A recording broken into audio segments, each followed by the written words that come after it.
Lotto Results Today PH.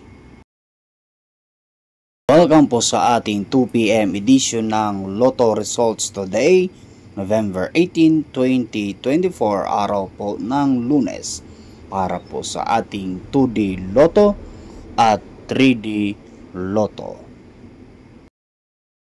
Ang resulta po sa ating 2D Lotto, November 18, 2024. 11 and 20 in exact order.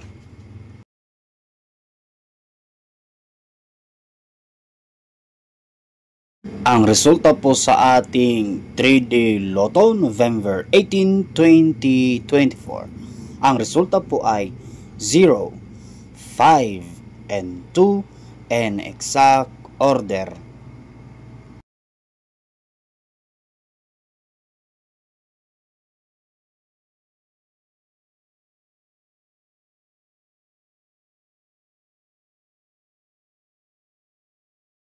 Ito po ang ating draw schedule sa ating Lotto. Marami pong salamat sa inyong panonood ngayong hapon.